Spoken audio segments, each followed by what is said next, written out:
Hello everyone, welcome to Joe Talks Politics. I am your host Joseph Mosia. In this episode, I look at the optimism of South Africans about the new government of national unity. I also speak about the need for political parties to use this opportunity to right the wrongs of previous administrations and so improve the lives of South Africans. Let's get into it.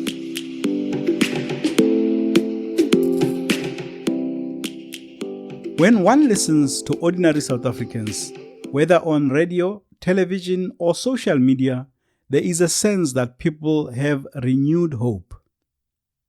By the look of things, the financial markets have also taken a liking to the current political developments.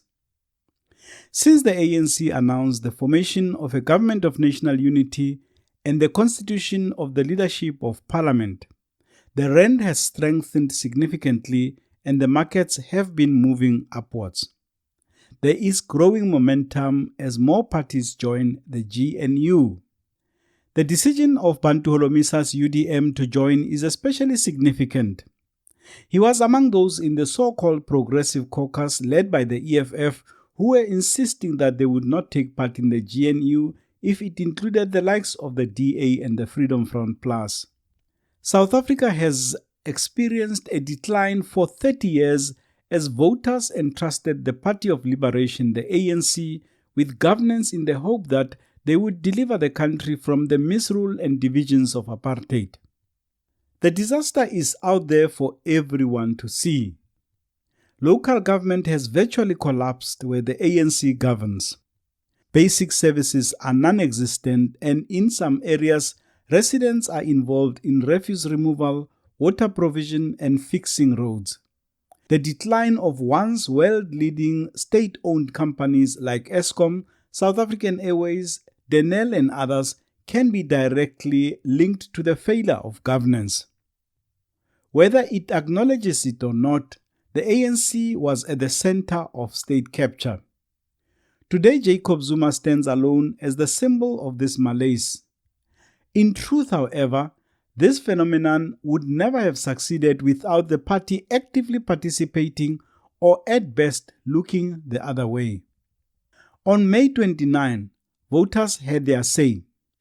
The party that once boasted a two-thirds majority in parliament now needs the help of others just to form a government.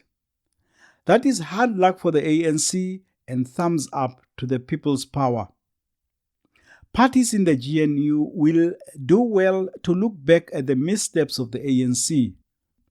One of the first mistakes will be to start bickering about positions.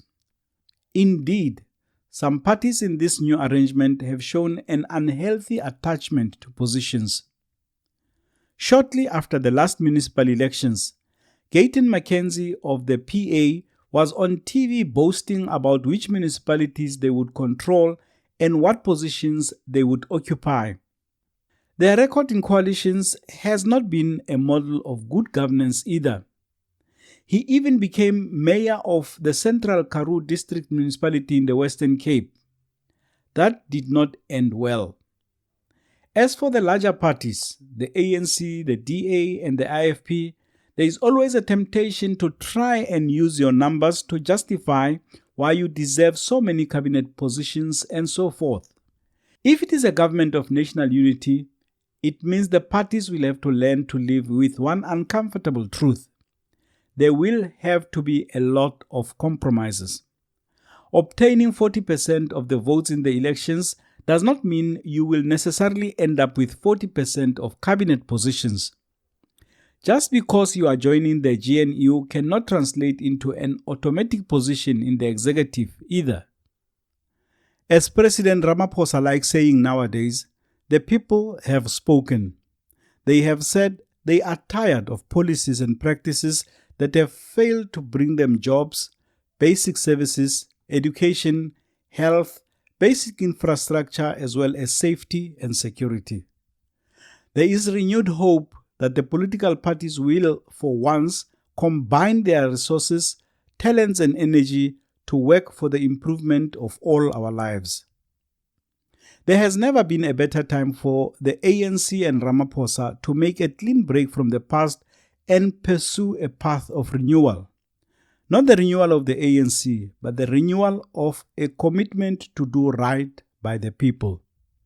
Leveraging political, administrative, and other skills of the GNU partners will lift not just the mood of the population, but the performance of the country. If, however, Ramaphosa and the ANC choose to listen to naysayers within the party and their alliance, they will rue this opportunity in years to come. Listening to the people's voices suggests they are truly hopeful that the entry of other parties in the government of national unity will act as a watchdog to the ANC's excesses. Other parties have distanced themselves from the GNU. Their reasons have been well articulated. It is not necessarily a bad thing that they have chosen this path. Even well-intentioned coming together of parties does not guarantee good governance. Democracy is well served when there are differences of opinion. In this case, the dissenting voices, which include the MKP and the EFF, are significant enough to work as an effective counterbalance to those in government. One would hope, therefore, that their penchant for drama and political theatrics does not negate the voice of the 4 million South Africans who voted for them. We need as many subscribers as possible to help this podcast grow. So if you enjoyed this episode, please press like and hit the subscription button. Thanks to those who are already subscribers. See you in the next one.